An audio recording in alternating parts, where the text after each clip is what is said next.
We take ordinary people who join the expedition, they go out with the scientists in the Botanic Gardens and undertake research, that is trapping, measuring, monitoring the bat population in the Botanic Gardens as an indicator of that species' health and development within the urban area of the City of Melbourne.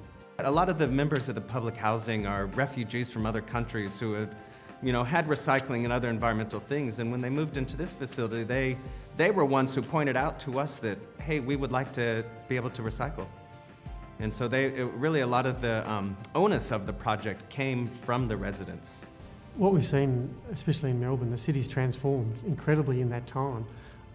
Our organisation, we've been working on this for 30 odd years, and we've seen a real explosion in bike riding particularly the last 4 or 5 years, where the numbers have gone up alarmingly. Of course, what that does for a city like Melbourne, it just makes it more livable. We built a massive underground Class A water plant. Great achievement because it was put in the middle of a heritage listed park in the middle of Melbourne.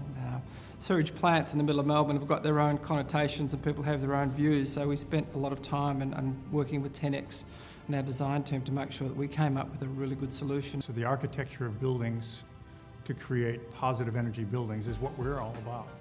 And so in 2008, we're a small engineering firm. We do computer modeling.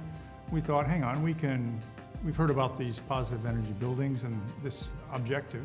Why don't we try and do it? And so we took that on as a challenge, and so we've been operating now for 3 years. We put back last year 50% more energy than we consumed.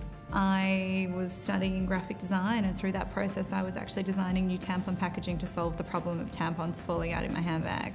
And very quickly I found that ingredients list on the back of that pack and felt at that point it was important to align a whole set of values around the business that I would then launch. Zoos, especially in the last couple of decades, have recognised how powerful we can be in conserving species.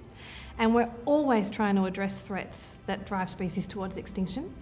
And it didn't feel right operating as a zoo when you recognise that climate change is a threat that threatens species.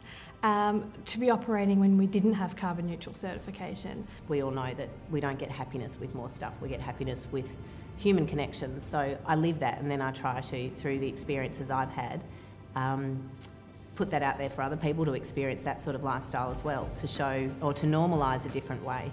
It's very normal for us to be told to go and buy this or buy that, or once you have this you'll be happy, but with our campaigns we try to show a different way that is normalising, being more respectful of our resources and understanding that our happiness doesn't come from stuff.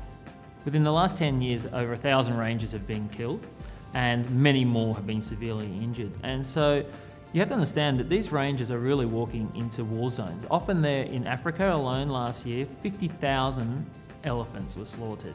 Within 10 years, the population could be extinct. And that's really harrowing for me, and that's one of the reasons I'm involved. And you have to understand that these rangers are often poorly equipped, underarmed, and they're coming up against battle-hardened, often soldiers who are coming in from conflict areas. There's a big challenge in creating a zero emissions future. It involves getting everybody along, everybody on board with the ideal. It's about no more smokestacks and tailpipes, and I think when people think about that in terms of their health benefits, they want to go there. It's also about climate change, about addressing broader environmental issues that will affect society.